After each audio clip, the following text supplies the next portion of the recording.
The separation was intentional. You have spent years wondering why you feel like a guest in your own life, watching the world unfold from behind a layer of thick, invisible glass. It is not that you are broken, and it is not that you are failing to connect. The distance you feel from the rest of humanity is not a mistake in your wiring. It is the very function of your design. You did not land on this timeline by accident, and the overwhelming sense that you are merely visiting this reality is the first clue to your true nature. Everything you've been feeling, the isolation, the strange fatigue, the sense of being invisible, has been pointing to this exact moment of recognition. This message will decode what this specific energetic signature means for you and what you are being prepared for right now. We're going to dismantle the confusion that has plagued you for decades. First, we will identify the precise symptoms that mark you as a soul operating on the 12th house frequency, validating the experiences you thought were flaws. Then, we will uncover the spiritual mechanics behind why you were built without the barriers that protect others. We will reframe your detachment not as a tragedy, but as a necessary strategic position. Finally, you will be given the instruction on how to master the art of sacred solitude, transforming your loneliness into your greatest source of power. This is the map of your interior world. You have likely walked through life with the sensation of being a ghost in the machine. This is the primary marker of the 12th house signature. It manifests as a persistent, lifelong feeling that you are observing life rather than fully participating in it. You stand at the gathering, you walk through the city, you sit with your family, and while your physical body is present, your spirit feels light years away. It is as if there is a pane of glass between you and the rest of the world. You can see them, you can hear them, but you cannot quite touch the reality they seem so immersed in.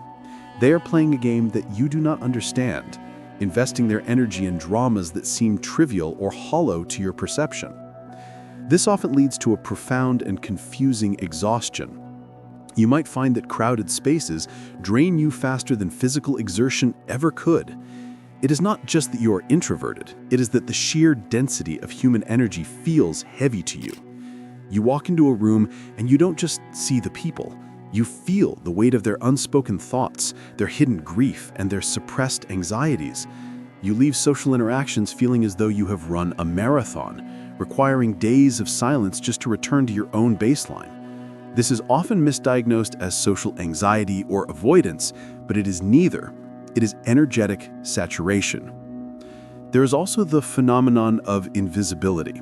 You may have noticed that you can stand in a room and be entirely overlooked, as if your frequency is broadcasting on a channel that standard receivers cannot pick up. You speak, and your voice seems to fade into the background. You offer an idea, and it is ignored, only to be repeated by someone else moments later to great applause.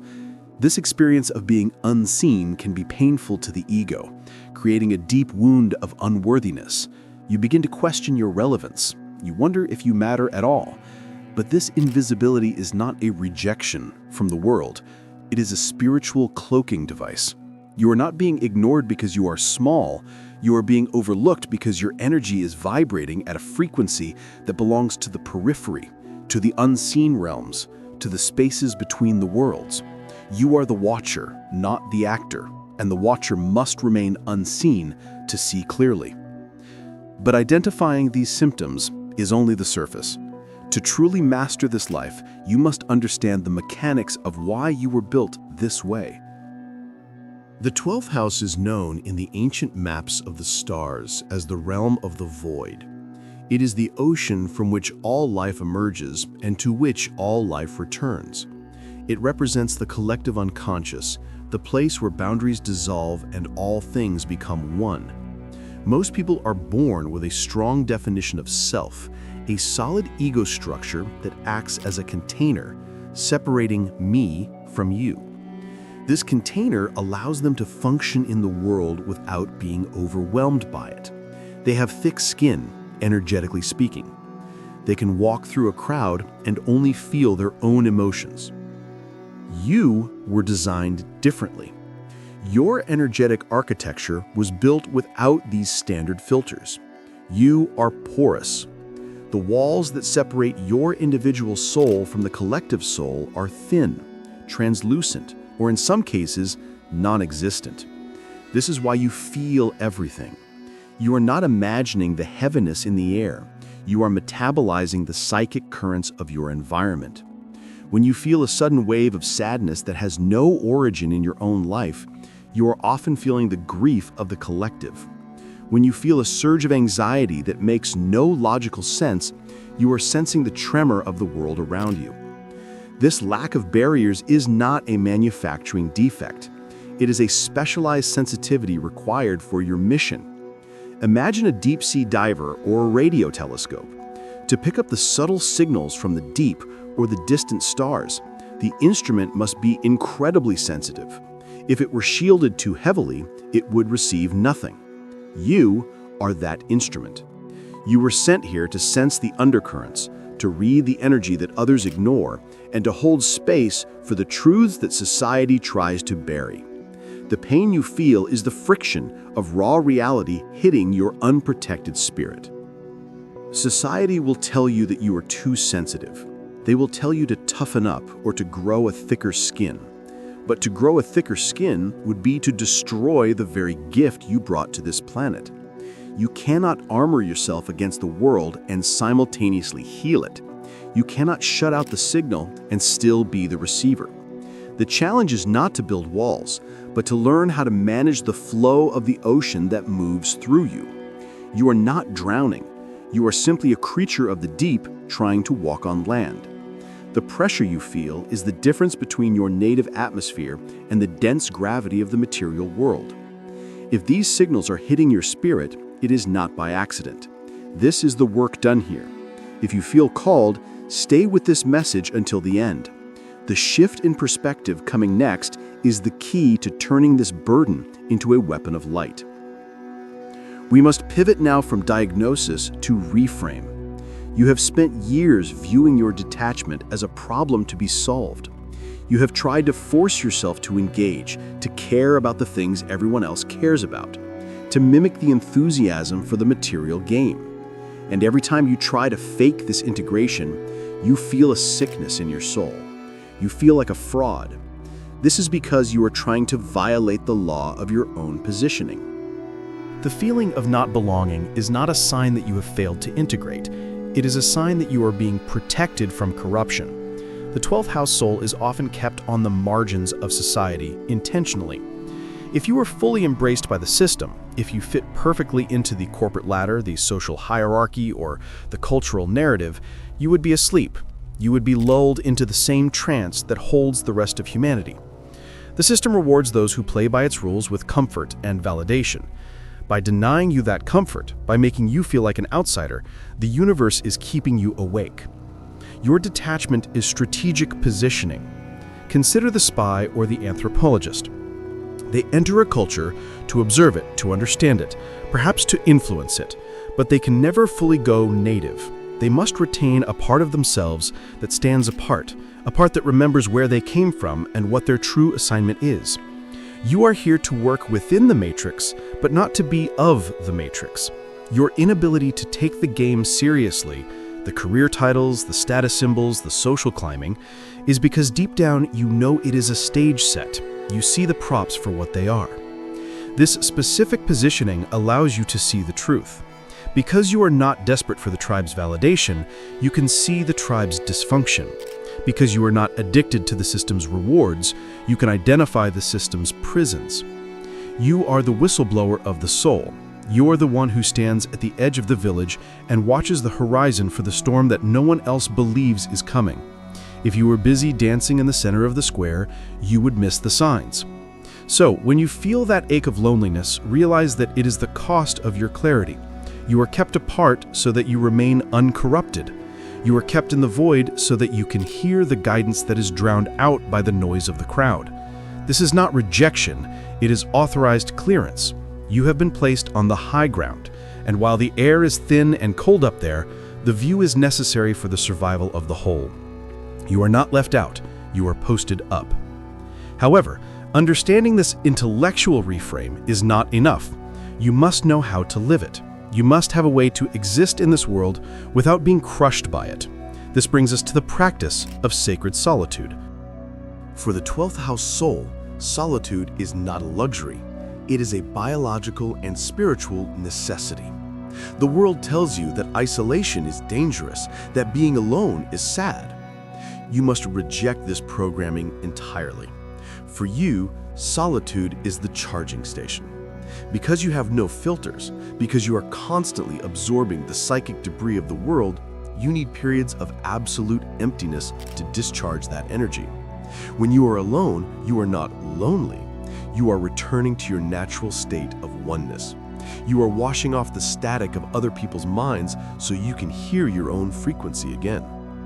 You must stop apologizing for your need to withdraw.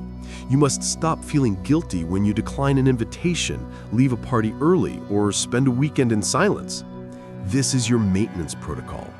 Just as a surgeon must scrub in before an operation, you must scrub your energy field through silence and solitude.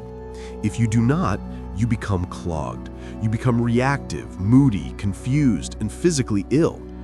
The exhaustion you feel is the warning light that you have spent too long in the density without returning to the source. You are a bridge. That is your function. A bridge connects two land masses, but a bridge itself is suspended in the air. It touches both sides, but belongs to neither. You connect the physical world with the spiritual world. You connect the conscious with the unconscious. You bring the dreams of the ether down into the earth, and you lift the prayers of the earth up into the ether. This is a transient position. You are a conduit. To master this, you must curate your environment with ruthless precision. Your home is your sanctuary. It must be a place where the energy is controlled by you and you alone. It must be a space where the noise of the world is not allowed to enter. You must become vigilant about who you allow into your inner circle, for you do not just hear their words, you absorb their essence. You cannot afford to have toxic, chaotic, or draining people in your intimate space because you do not have the shields to deflect them. Your boundaries must be external because your internal ones are open. Embrace the silence. In the silence, you will find that you are not actually alone. The 12th house is the house of the invisible support team. It is in the quiet moments that you will feel the presence of your guides, your ancestors, and the divine intelligence that sent you here. The emptiness you fear is actually full of presence, but you can only perceive it when the static of the world is turned off. This is the integration of your nature. You are no longer the confused outcast wondering why you cannot fit the mold. You are the conscious operator of a high-frequency system.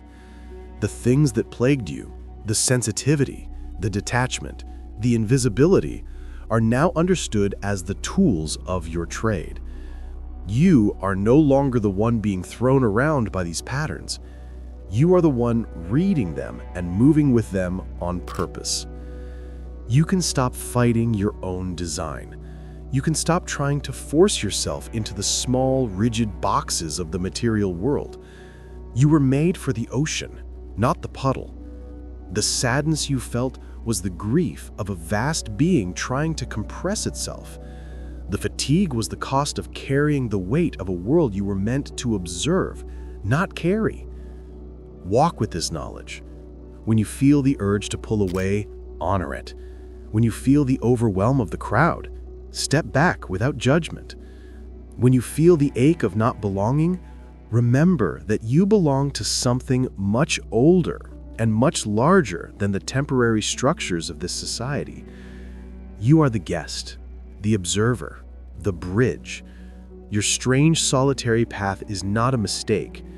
It is the only way you could possibly do what you came here to do. This cycle of confusion ends now. You have the keys to your own machine. Use them.